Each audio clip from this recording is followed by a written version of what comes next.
Everyone, welcome to weekday coronavirus-driven mind stuff. My name is George Ortega. This is episode number 16, I believe. Let me check that right now because I'm not completely sure. And it is Monday, May 4th, 2020. And I hope you guys are doing well. No, this is episode number 17. Okay. Yeah, I hope you're doing well. I was up till 5 o'clock in the morning last night again on the phone with a friend. She lives in Manhattan, and she's afraid of being evicted. You know, she had to stop working recently because of health condition, and she has a little money saved up, but she's afraid that in a few months that will be gone. So she doesn't think it would be a smart thing to pay all of her rent. And so people like her, I think, need some guidance from the government, I think. I told her to call her congressperson. She lives in Brooklyn, so I hope she will do that. And I've been trying to tell her that, there are so many people who have lost their jobs and can't pay their rent, that the government, we the people, we are the government, are not going to allow landlords to make people homeless. That's, and she doesn't believe me, partly, I guess, because like her politics. I mean, my politics are, in most ways, pretty far to the left. I mean, I align with, like, for example, I'm really, after many years of not really thinking about it, I don't think that abortion is really such a great idea. I think we should create a society where women, parents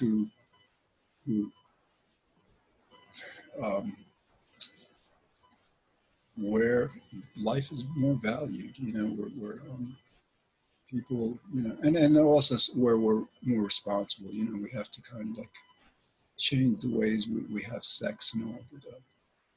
Anyway, but like my point is, so she's a strong liberal, and unfortunately she's, there's these limousine liberals who are like rich and they talk a good game, but they're kind of like Republican light. So unfortunately for her, she's what I used to be. It's kind of like a look at all the bad news kind of liberal, where I mean, she sees, she's right in knowing what needs to be done for our country, for our world. We have so many problems, and when I ask her for answers, she knows them, but she hasn't yet learned to take like a Buddhist approach toward all this, to accept. It's there's a 12-step statement about this, to accept the things you can't change. Buddha. And so I'm going to try to help her with that. I was on the phone like 3 or 4 hours last night with her, and she wants to write a letter to her landlord. She doesn't know what to say because she's afraid that if she says the wrong thing, her landlord will raise her rent, or it's a rent-controlled apartment, so she's afraid of losing it. And yeah, and this is just like a microcosm. I mean, this is like the most, the closest this has gotten to me in a way. I've just gotten to know this person on Zoom, but it shows me that, yeah, people are really worried, and our leaders need to come to the, step up to the plate and just like, calm people's fears. Some of them are afraid, well, maybe it's too early for that. Maybe, I think evictions here in New York are not allowed for the next 3 months, but maybe soon it's time to say, well, we're not going to let anyone evict anyone in 3 months, 6 months, a year, 2 years, whatever. Okay. So I just woke up, you know, after I just got 6 hours sleep, whatever. I prefer to get 7, 8, 9, whatever, if I can. And play a little bass. So I'm getting good. I'm getting really good, which is nice because I thought like I might want to become a studio musician, you know, because I don't think I would. I mean, yeah, playing live might be cool and stuff, but to me that feels kind of like an ego thing that would make me feel good ego-wise and stuff. And sometimes I guard against that because then like I don't really value arrogance too much, and I have a tendency to move in that direction sometimes. You know, like oh look, you know what I'm doing all this stuff.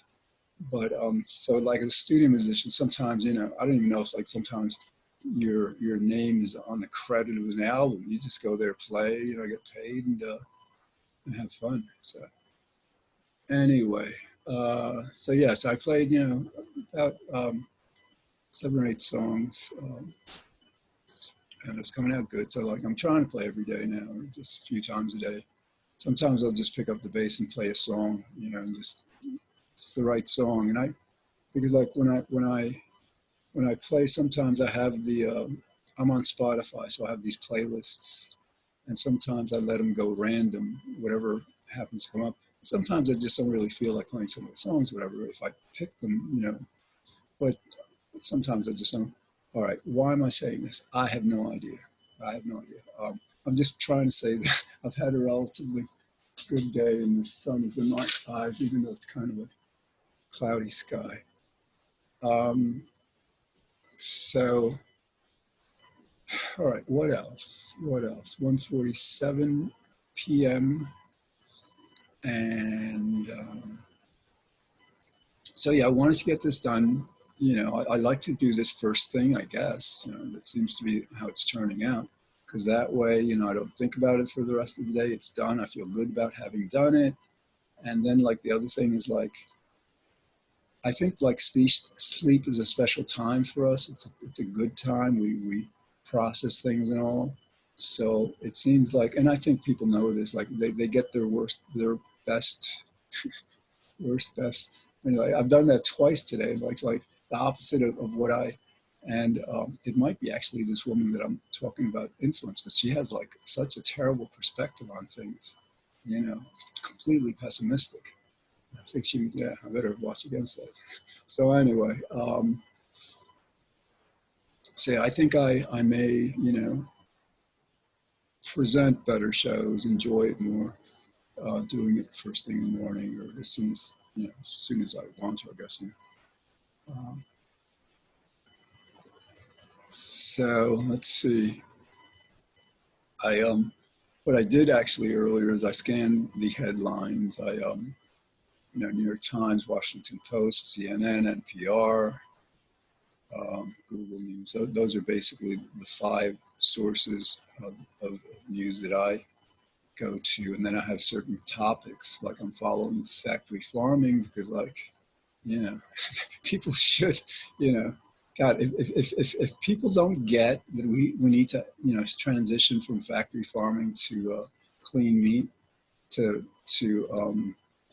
prevent future pandemics, I'm not sure there's any hope for us. I mean, like, I think I'd agree with my friend that I consider so pessimistic. Like, you know, I mean, yeah. But I believe we'll, you know, I don't think we're going to allow ourselves to live in constant fear of the next pandemic. You know, I mean, that's the only other alternative. And like, who wants to do that, right? I mean, and this, we're just getting into that, like, into this. Imagine it's May, imagine June, July, August, you know, especially here in New York City. And it's interesting that this happened in New York City, because New York City is great in a lot of ways, but it's like, it's corrupt in a lot of ways. It's just like, there's so many, and, you know, my friend was talking to me about it because she lived in the city for about 10 years. She's, I think she's in Lower Manhattan now, it's near the Village or something. But yeah, no, you know, she says, for example, in the city, it's really, really hard to connect, to make friends, because everybody's so ambitious and everybody's like so underpaid. You know, the rents are so high that people are just like, trying to make their dream come true and sacrificing everything else in the meantime, you know, the relationships and all that. So yeah, New York City really is at least Manhattan. I'm not sure about the other boroughs. Yeah, I'm sure the other boroughs are much more normal. But what else? I don't know. Um, yeah, what are so like? So this is like, all right. I think you're going through this, you know, like, so what to do? I mean, I'm going to go out for a walk later, you know, and have a Zoom meeting. I believe it's 7 with my friend who does that support group. It's awesome. Then I open up my room at 9, and I closed it at 10:30 last night. You know, I had a great talk with somebody from Canada and somebody from Australia. There were 4 of us in the room, whatever, at that time. And then, because, you know, ordinarily I've been on there till 1, 2, 3, 4, you know, talking with my friend that I was talking to you about. She calls herself F, you know, again, so like I think I can say that. That's not her name. So, I mean, it's funny because, like, you know, most people have videos. She doesn't have a video. She has this just F. And so we were wondering if anybody has ever like named a baby, you know, like GRB. Yeah. Um, so what else? So yeah, I'm not sure what I want to do after I finish this. About 16 more minutes left. This is fun. This is art. You know, like, I don't know if you're watching this. You're probably not. I upload it to YouTube. Nobody watches it. But see, art is, again, not about impressing people. Most fundamentally, it's not so much. I mean, like, some forms of art, I guess, if you're an actor in, you know, and you know, you do plays, you know, I guess that the purpose of that is entertainment, and like with music, sunshine and others. But no, and I think, you know, most fundamentally, even like with plays, I think they enjoy, it's like play acting, you know, it's a form of play, which is interesting. They call it a play. Um, and it's, I think, most fundamentally for the artist. And you know, it's interesting actually. So a thought just came to me that I've been trying to create art for years, and I've done some writing, some TV shows, worked in philosophy and psychology, and those, you know, I think I've applied art to them, but you know, in terms of like playing bass guitar and painting, and this is kind of like an art, but this is more, you know, just regular communication, really.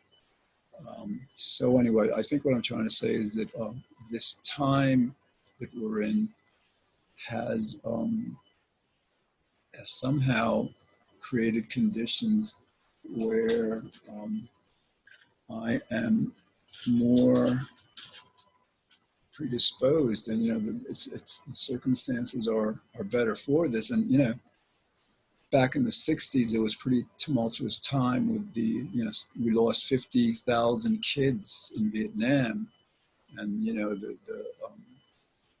the cities were in turmoil. It was a very difficult time, and you know, thank goodness, a lot of art, wonderful art came. You know, amazing music.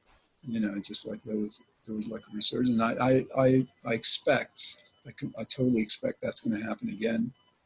So you know, as people kind of like have time to create, because like we've created a world where nobody has time for anything. You know, and like, you know, this is and obviously people do have time, but it's just the way we're managing our time, what we're valuing. It's just like, makes us just, it's like we're in one of those hamsters in a treadmill or something. Um,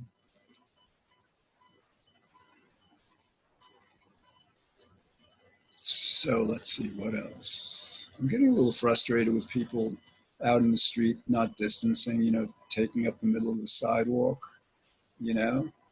I'm going to start maybe getting a little assertive, you know.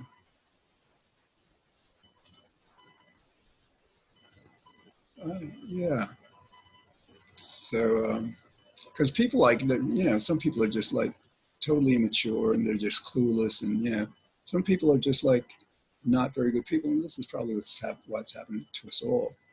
And you know, to them, it's kind of like, oh yeah, I'm going to take the middle of the sidewalk and you know, like show some dominance. I mean, that's such a lame way to be. That really is. You know, people like that. I mean, they don't have lives. You got to feel sorry for them, I guess.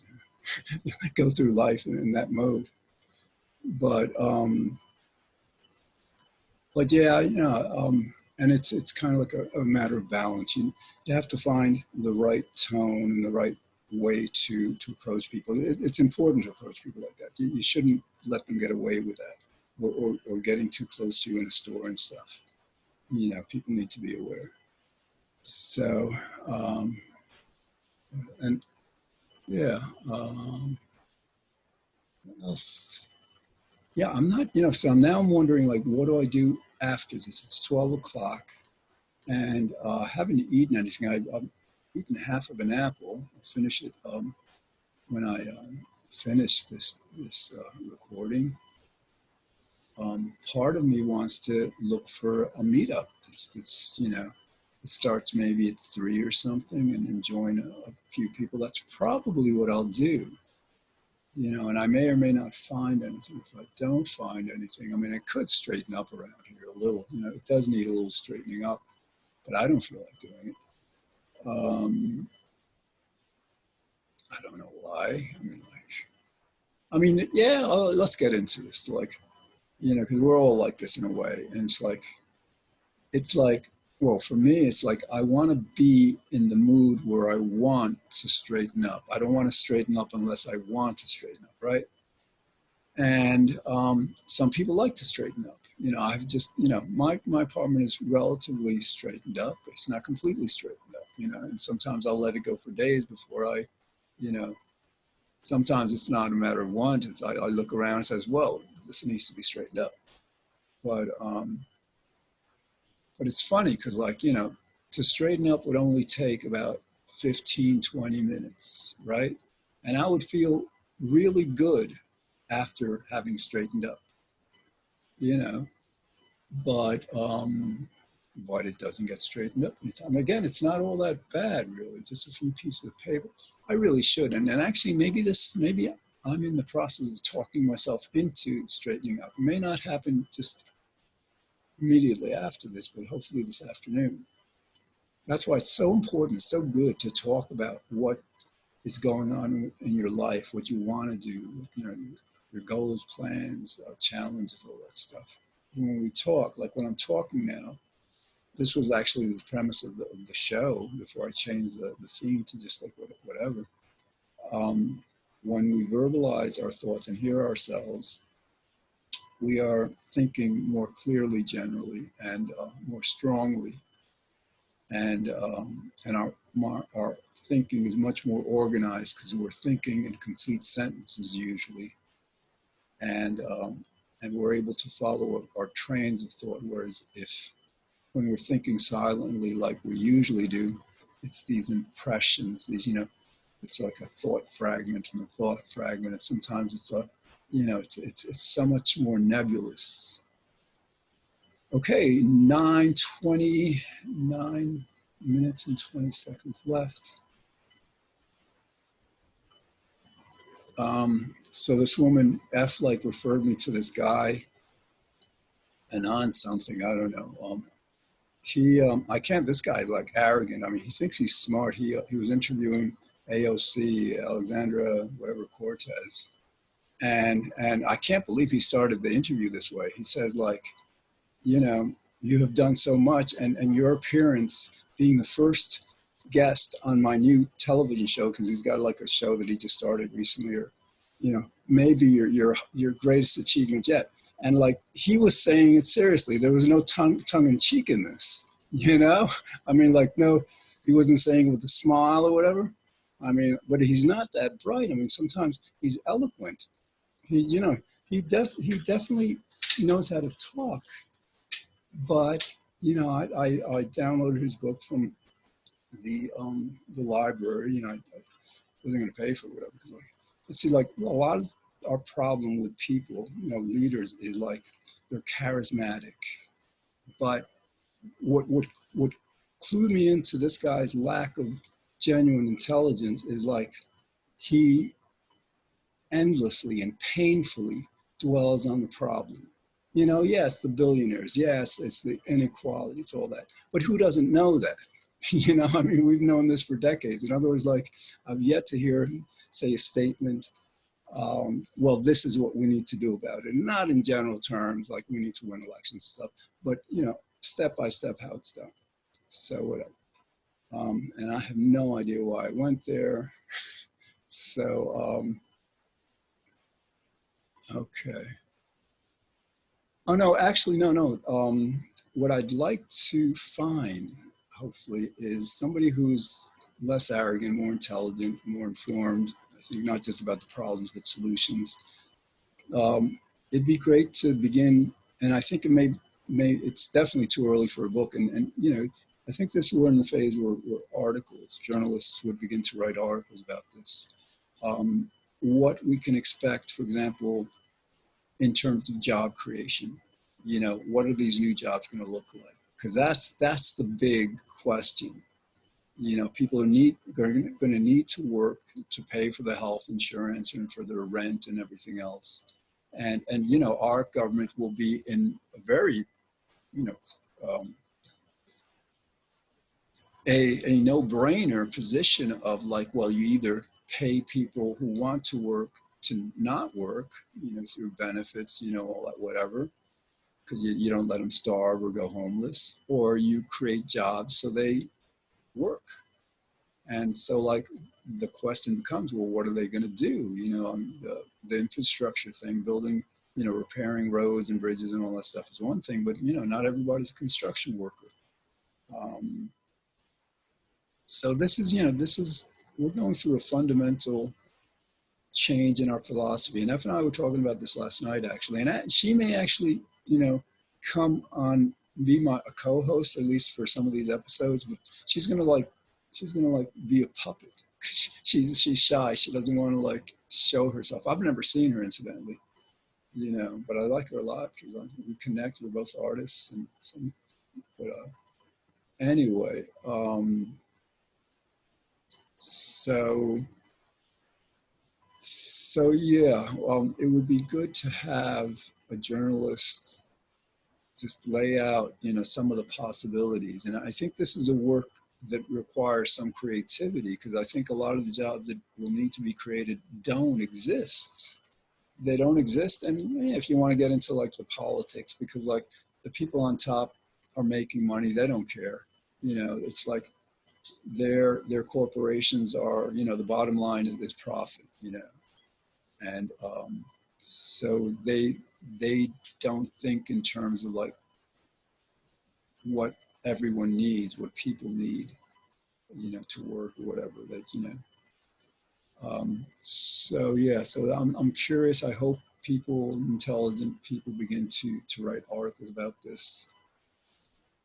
Let's see what else. Okay, about 4 minutes and 30 seconds. This is a cool thing, because it's kind of like going to the gym. It's an exercise in thinking. It's like, it lets me know where my mind is. And, you may find this interesting. You may kind of like get that, yeah, this guy is like talking things out, and that leads to understanding, that leads to peace of mind, and answers. So, so it may be something, I mean, you may want to start talking to yourself, because it's a lot of fun. Because that's why, again, I'm talking to you, right? But I'm looking at myself on this laptop screen, camera's right above. And but I am essentially talking to myself, Um, maybe I should have kept the original title. I don't know. So what else? What else? What else? Um, Yeah, no, I feel good. I left this meditation group it just started 5 minutes ago, because like, I don't know, meditation on Zoom isn't the same. And like, it was kind of like a nice intimate group before. Now there's a lot more people, and, the positive vibes that were there aren't as there anymore. It's just a bit scattered.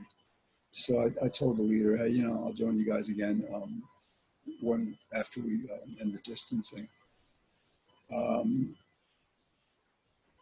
I should be meditating. I meditate a lot, but most of my meditation these days has been like before I go to sleep and as soon as I wake up. And because I've been a lot more active, which is fine. It's fine. I don't mind. All right. So 2 minutes and 34 seconds left. And again, you can catch this Monday through Friday on White Plains Community Media, channel 76 Optimum, 45 Verizon. And that just reminds me, I got to get around to uploading these episodes to YouTube. But that's another thing. So like, I don't feel like doing it now. And there's like, this is my show. Nobody's forcing me to do this. And when they get on YouTube, they're not being seen anyhow, at least not yet. So I don't have much motivation to get it done until I just feel like getting it done, which is different than the straightening up, because I definitely have some motivation to straighten up just so I have that good feeling from it. All right, I hope you're doing well, distancing, staying safe, try to eat healthy and get out, for God's sake. You have these journalists who are just clueless, they say, stay in as much as you can. No, I mean, like, go out as much as you can and to get as much exercise as you can to stay healthy. Just stay away from people. I mean, that's the message, with the media. I mean, they're not that bright. I'm sorry.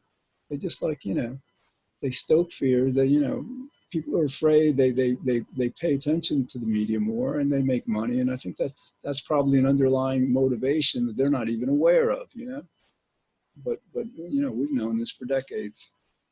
All right, 1 minute left. So, all right, I got to get ready to end the show. Yeah, I hope you guys are doing well. Had some good news today. Well, I better not say. I was going to say something. But yeah, that's why I can't do this talking to myself stuff here. I say stuff that is kind of like personal. All right, 34 seconds, 33, 32, 31, 30. Am I going to count down like all the way to 1? I don't know. I should try to do some comedy. Like I had this joke, like the joke is like we Democrats have been trying to destroy the Republican Party for decades. Now all of a sudden comes this tiny little virus and destroys them within a matter of a few months. That's pretty cool. See you soon.